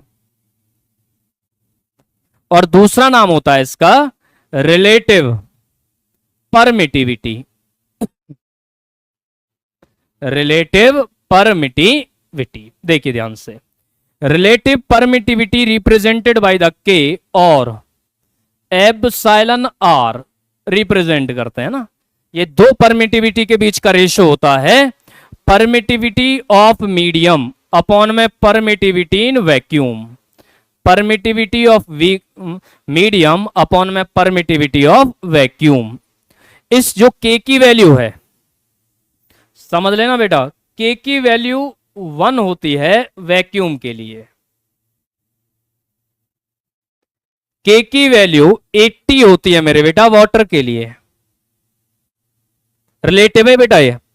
और के की वैल्यू इनफाइनाइट होती है, क्या होती है मेरे बेटा, इनफाइनाइट, किसके लिए, मेटल्स के लिए। अब सुनिए ध्यान से, एक बार मैं पुराने उस पर चलता हूं, ये याद रखना, इस चीज को याद रखिएगा, सुनिए ध्यान से। यदि इसकी रिलेटिव परमिटिविटी, मेटल ले लिया, यदि मेटल की रिलेटिव परमिटिविटी इनफाइनाइट होती है, इसका मतलब यह हुआ जितना बाहर का इलेक्ट्रिक फील्ड है उतना ही इलेक्ट्रिक फील्ड ये अंदर जनरेट कर लेता है, तो नेट इलेक्ट्रिक फील्ड कितना हो जाता है मेरे बेटा, 0। याद रखना, किसी भी कंडक्टर के अंदर नेट इलेक्ट्रिक फील्ड क्या होता है मेरे बच्चे, 0 होता है। नेट इलेक्ट्रिक फील्ड क्या होता है बेटा, 0 होता है। आगे ध्यान दीजिएगा, अब पढ़ते हैं चार्जिंग।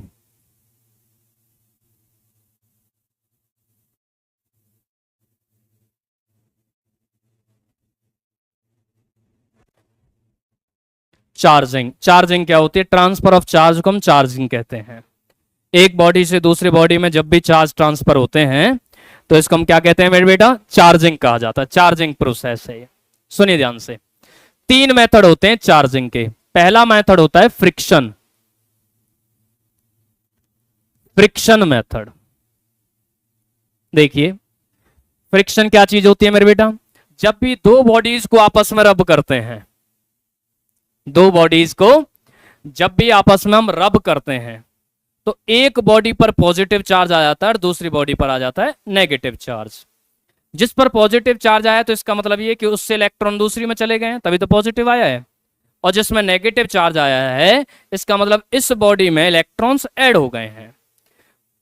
रिमूव किससे होते हैं, जिस बॉडी का वर्क फंक्शन कम होगा उससे इलेक्ट्रॉन बाहर चले जाएंगे, जिस बॉडी का वर्क फंक्शन ज्यादा होगा उस बॉडी में इलेक्ट्रॉन्स ऐड होंगे। इस मेथड को फ्रिक्शन मेथड कहा जाता है कि मेरे पास ये एक बॉडी है ए और ये एक दूसरी बॉडी है बी, ए बॉडी पर नेगेटिव चार्ज होगा और बी बॉडी पर पॉजिटिव चार्ज होगा। इसका मतलब ये है कि ए बॉडी का वर्क फंक्शन फाई ए और बी बॉडी का वर्क फंक्शन फाई बी। इसका मतलब क्या है कि phi A is greater than phi B. इसका मतलब यहां से इलेक्ट्रॉन निकलकर इस बॉडी के अंदर गए हैं। इस मेथड को फ्रिक्शन मेथड कहा जाता है कि जब एक बॉडी से कोई भी इलेक्ट्रॉन फ्रिक्शन की वजह से हम ट्रांसफर हो जाएं तो इसको हम क्या कहते हैं मेरे बेटा, चार्जिंग कहते हैं। क्या कहते हैं मेरे बेटा, चार्जिंग कहा जाता है। उम्मीद है यहां तक की चीजें क्लियर होंगी। आगे चलते हैं मेरे बेटा, जो सेकंड मेथड होता है, सेकंड जो मेथड होता है उस मेथड को कहते हैं मेरे बेटा कंडक्शन।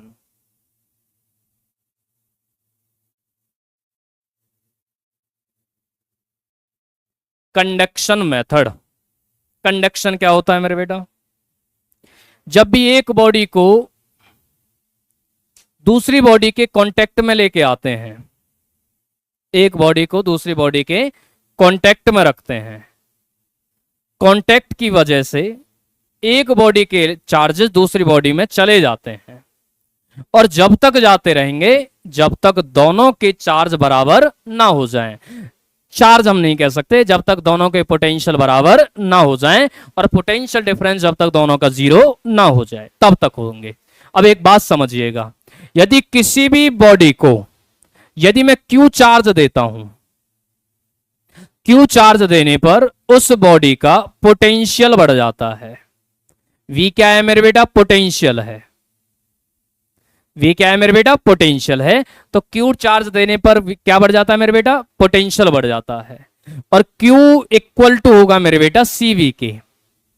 CV, C क्या है मेरे बेटा, कैपेसिटेंस होता है। C क्या होता है मेरे बच्चे, कैपेसिटेंस। कैपेसिटेंस क्या चीज है, चार्ज स्टोरेज कैपेसिटी को कैपेसिटेंस कहते हैं। किसी भी मटेरियल की चार्ज स्टोरेज कैपेसिटी को, चार्ज स्टोरेज कैपेसिटी को क्या कहते हैं मेरे बेटा? कैपेसिटेंस कहा जाता है। क्या कहते हैं मेरे बेटा? कैपेसिटेंस कहा जाता है। इस चीज को यहां पर अप्लाई करेंगे, बड़े ध्यान से समझना। मेरे पास कोई ए बॉडी है, ध्यान समझना, और मेरे पास कोई बी बॉडी है। ठीक है मेरे बेटा, मेरे पास कोई ए बॉडी है और मेरे पास कोई एक बी बॉडी है। ए का जो चार्ज है वो Q1 है और बी का जो चार्ज है वो Q2 है। अभी ए का जो पोटेंशियल है वो V1 है और बी का जो पोटेंशियल है V2 है। ये कहानी है बिफोर कंडक्शन की। ठीक है मेरे बेटा, ये कहानी किसकी है मेरे बेटा? Before conduction. मैंने क्या किया, ए और बी को टच करके रखा। ये ए है और ये मेरे बेटा बी है। कब तक चार्ज ट्रांसफर होते रहेंगे? जब तक दोनों के पोटेंशियल बराबर ना हो जाएं। जब पोटेंशियल बराबर होंगे तो चार्ज का ट्रांसफर रुक जाएगा।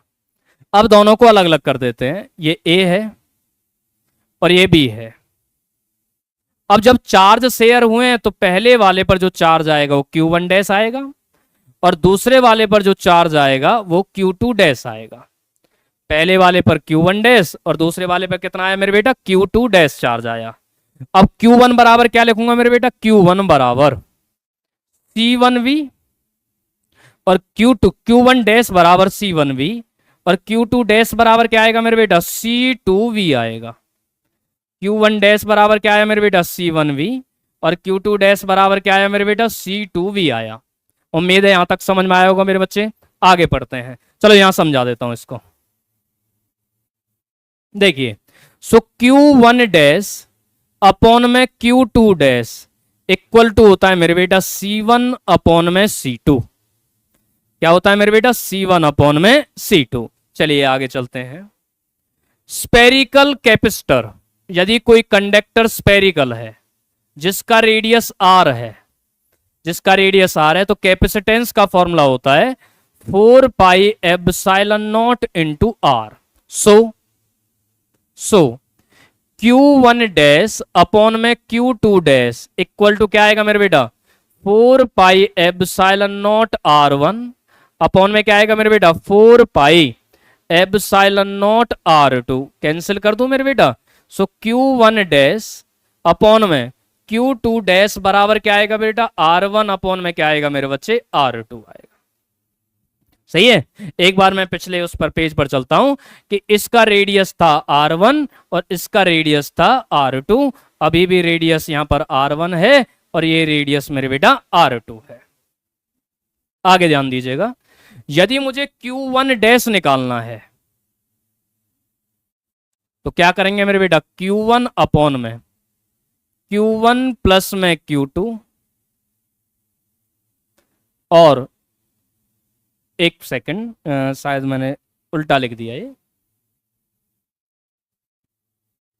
यदि मुझे Q1 डैश निकालना है तो R1 अपॉन में R1 प्लस में R2 और यहां पर आएगा मेरे बेटा Q1 और प्लस में क्या आएगा मेरे बच्चे? Q2।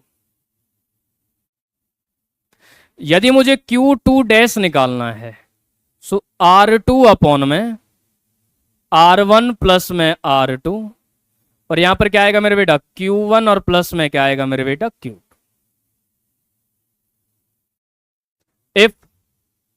इफ यदि R1 equal to R2 equal to यदि R के बराबर है ना, तब क्या आएगा मेरे बेटा? Q1 डैश बराबर आएगा Q1 प्लस में Q2 अपॉन में 2, यदि बराबर बराबर हो मेरे बेटा, और Q2 डैश इक्वल टू आएगा मेरे बच्चे Q1 प्लस में Q2 अपॉन में 2, बराबर बराबर 4 चला जाएगा यदि दोनों के रेडियस बराबर हैं तो।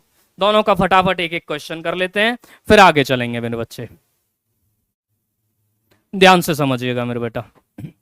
दो कंडक्टर है मेरे पास, इसके पास चार्ज है Q1 और इसके पास चार्ज है 0 और दोनों का रेडियस बराबर है, R बराबर दिया हुआ है। वो कह रहा है calculate the charge after conduction. तो दोनों का क्या किया मैंने, एक बार टच करके रखा, कितना हो गया टोटल चार्ज, Q हो गया, A है और ये B। तो A को अलग करेंगे तो कितना आएगा चार्ज मेरे बेटा, Q/2, और B पर भी कितना आएगा मेरे बेटा, Q/2। Q/2। नेक्स्ट क्वेश्चन देखिएगा मेरे बेटा, ये बेसिक्स क्वेश्चंस हैं, है ना।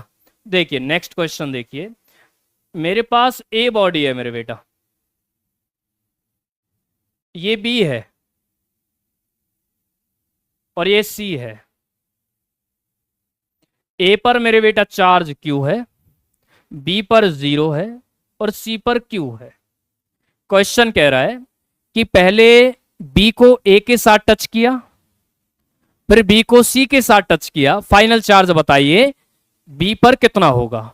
देखो ये ए है और ये बी है, टोटल चार्ज कितना हो गया, Q प्लस में 0 बराबर कितना आ गया Q। तो B पर कितना चार्ज आया मेरे बेटा, B पर आया आधा चार्ज Q/2। बेटा बराबर बराबर साइज के हैं ये। अब कह रहा है इस B को C के साथ टच किया तो टोटल चार्ज कितना हो गया, Q/2 प्लस में मेरे बेटा Q कितना हो गया मेरे बेटा, 3Q/2। अब बताइए B पर कितना आया मेरे बेटा, कंडक्शन के बाद 3Q/ कितना आएगा मेरे बेटा, 4 आएगा। कितना आएगा मेरे बेटा, 3Q/4। देखिए यदि मैं A को पॉजिटिव मान लेता हूं तो B को भी क्या, C को भी क्या माना मेरे बेटा, मैंने पॉजिटिव मान लिया। C को भी क्या माना बेटा, पॉजिटिव। एक बात और समझा देता हूं आपको इस क्वेश्चन से कि मान लीजिए A पर चार्ज था पॉजिटिव, तो भैया A पर यहां भी क्या होगा, पॉजिटिव होगा, पर आधा हो जाएगा। B पर भी क्या होगा मेरे बेटा, पॉजिटिव। तो कंडक्शन के बाद है ना रिपल्शन होता है, ये याद रखना। कंडक्शन के बाद क्या होता है मेरे बेटा, रिपल्शन होता है, रिपल्शन। ठीक है, conduction proceeds repulsion, conduction proceeds repulsion. चलिए आगे पढ़ते हैं। देखिए अब मेरे पास दो बॉडी हैं, एक बॉडी ए है, एक बॉडी बी है। ये 5 सेंटीमीटर है और 10 माइक्रो कूलाम चार्ज है। ये 10 सेंटीमीटर है और 20 माइक्रो कूलाम है। Calculate the charge after conduction. देखिए तो भैया Q1 डैश बराबर क्या लिखा था, R1 अपॉन में R1 प्लस में R2, और यहां पर क्या था Q1 प्लस में Q2, यही था। चलिए R1 की वैल्यू कितनी है बेटा, 5 अपॉन में कितना आ गया, 10 प्लस 5 15, और 10 प्लस 20 कितना हो गया मेरे बेटा, 30। 15 2 जा 30 और 5 दूनी 10, 10 माइक्रो कूलाम आएगा ए वाली बॉडी पर चार्ज। 10 माइक्रो कूलाम आएगा मेरे बेटा ए वाली पर। बी पर कितना आएगा फिर मेरे बेटा, R2 अपॉन में R1 प्लस में R2, और यहां पर क्या है मेरे बेटा, Q1 प्लस में Q2। कितना आएगा मेरे बच्चे, 10 अपॉन में 15 और मल्टीप्लाई क्या लिख दो मेरे बेटा, 13। 15 2 जा 10 20 माइक्रो कूलाम। कितना है मेरे बेटा, 20 माइक्रो कूलाम।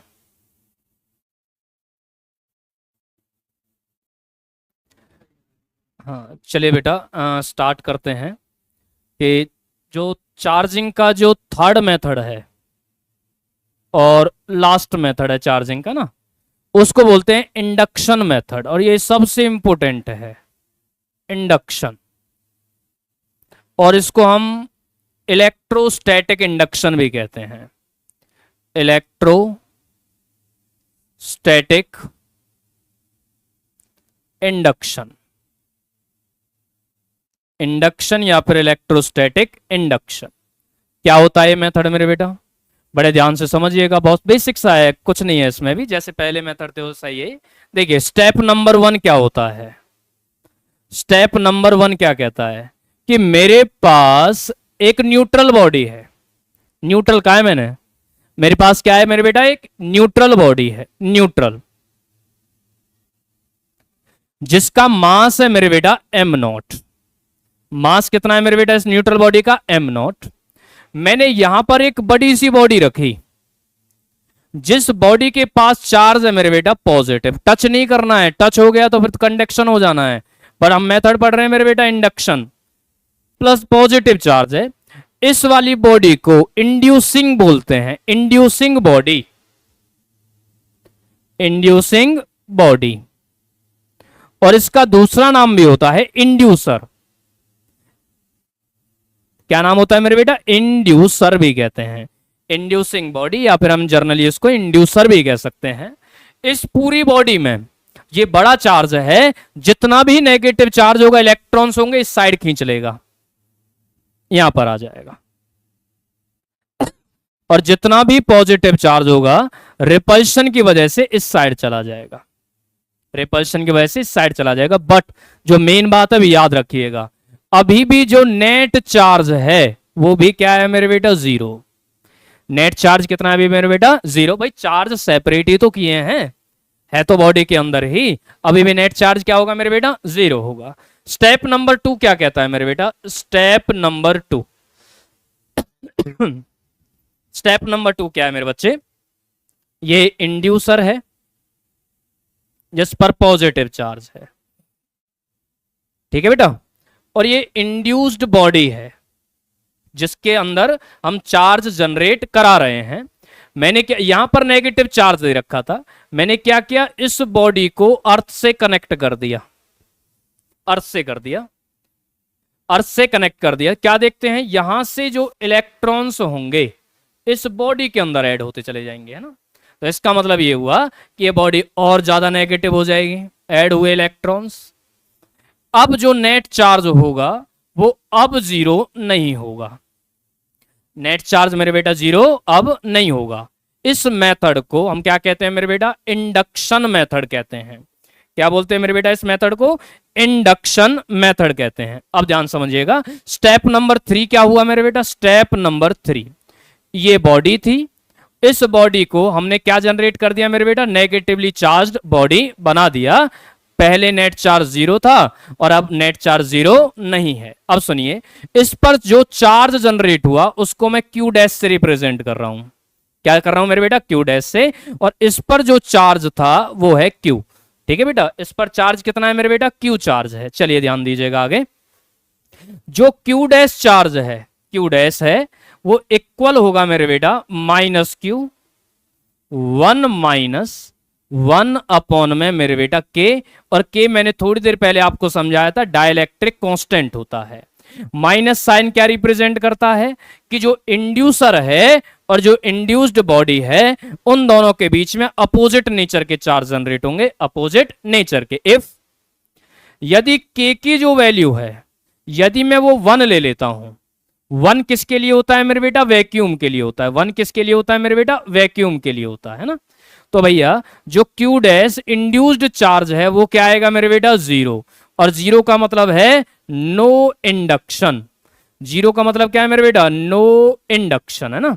इफ यदि के की वैल्यू इनफाइनाइट ले लेते हैं, इनफाइनाइट किसके लिए लिखवाया था मैंने मेरे बेटा, मेटल के लिए होता है। इनफाइनाइट किसके लिए होता है, मेटल के लिए। तो उस केस में क्यू डैश बराबर क्या होगा, क्यू होगा, और यहां पर मैक्सिमम इंडक्शन हुआ है, मैक्सिमम इंडक्शन हुआ है। इस मेथड को क्या कहते हैं मेरे बेटा, इंडक्शन मेथड कहते हैं। देख लीजिए अच्छे से, नेक्स्ट आगे चलते हैं मेरे बेटा। इंडक्शन के क्वेश्चंस कैसे बनते हैं, ये सबसे इंपॉर्टेंट चीज है। देखिए मेरे पास दो बॉडी हैं, एक बॉडी ये है और एक बॉडी ये है। इस बॉडी को 1 कह रहा हूं, इस बॉडी को मैं 2 का नाम दे रहा हूं। इस पर चार्ज Q1 है और इस पर चार्ज मेरे बेटा Q2 है। क्वेश्चन आपको पूछा गया है कि इंडक्शन के बाद दोनों बॉडीज के ऊपर चार्ज बताइए क्या क्या आएगा, करना कैसे है। देखिए यहां से शुरुआत करो, इस 1 वाली बॉडी पर आधा चार्ज कितना लिख सकता हूं, Q/2, और इस पर भी कितना लिख सकता हूं मेरे बेटा, Q/2। ऐड करोगे तो Q1 बन जाएगा। यदि यहां पर प्लस का चार्ज है तो यहां पर क्या आएगा, माइनस चार्ज आएगा मेरे बेटा, सेम। यदि यहां माइनस है तो यहां पर क्या आएगा मेरे बेटा, प्लस का चार्ज आएगा, सेम। ठीक है बेटा, पहला प्रोसीजर। दूसरा, यहां से शुरुआत करो सेकंड प्लेट से, आधा कर लो इसको। आधा करेंगे तो कितना आएगा, Q2/2 यहां पर क्या आएगा मेरे बेटा Q2/2, यहां प्लस है तो यहां क्या आएगा बेटा माइनस Q2/2, और यहां पर क्या आएगा मेरे बेटा प्लस Q2/2 आएगा, प्लस में Q2/2 आएगा। अब नेट देखिए, इन दोनों को ऐड कीजिए मेरे बेटा, इन इन दोनों को ऐड करेंगे तो कितना बनेगा मेरे बेटा इन दोनों को, तो इस वाली प्लेट पर यहां पर चार्ज आया Q1 प्लस में Q2 अपॉन में कितना आएगा मेरे बच्चे 2 आएगा। इस दोनों को ऐड करोगे तो क्या आएगा Q1 माइनस क्या आएगा Q2 अपॉन में कितना आएगा मेरे बच्चे 2 आएगा। सेकंड प्लेट है मेरे बेटा, इन दोनों को ऐड करोगे तो क्या आएगा माइनस बाहर ले लो, Q1 माइनस Q2 अपॉन में क्या आएगा 2, लिख सकते हैं ना ऐसे इसको। इन दोनों को ऐड करोगे तो कितना आएगा Q1 और प्लस में Q2 अपॉन में कितना आया मेरे बेटा 2। सिंपल मेथड है इंडक्शन मेथड, ठीक है बेटा, सिंपल इंडक्शन मेथड। देखो इसी दो प्लेट का एक क्वेश्चन करता हूं पहले, बहुत आसान है मेरे बेटा, क्वेश्चन देखिएगा। 4 कूलाम और 6 कूलाम, यहां पर कितना लिख दूं 2 कूलाम 2 कूलाम माइनस 2 कूलाम और प्लस 2 कूलाम, पहला तरीका। दूसरा 6 से शुरुआत करो, plus 3 coulomb plus 3 coulomb minus 3 coulomb और प्लस 3 कूलाम, कितना हो गया मेरे बेटा इन दोनों का एडिशन कितना आया 5 कूलाम। इन दोनों का क्या है मेरे बेटा माइनस 1 कूलाम, इन दोनों का क्या है मेरे बेटा प्लस 1 कूलाम, और इन दोनों का एडिशन क्या है मेरे बेटा प्लस 5 कूलाम। देख लीजिए, देखिए इस साइड आएगा प्लस 5 माइनस 1 प्लस 1 प्लस 5, ये है इंडक्शन मेथड। अब यदि 3 प्लेट भी आ जाएं तब भी आपको अपना मेथड चेंज नहीं करना है, 3 आ जाएं, देखिए 3 आ जा लगाते हैं,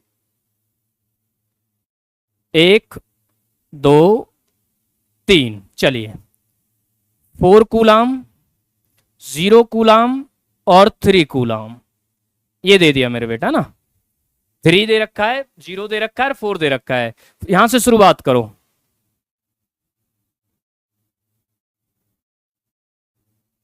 क्या लिख सकता हूं बेटा प्लस 2 कूलाम प्लस 2 कूलाम, ये प्लस है तो ये क्या आएगा माइनस 2, ये माइनस है तो ये क्या आएगा प्लस 2, ये प्लस है तो ये क्या आएगा माइनस 2, और यहां क्या आएगा प्लस 2।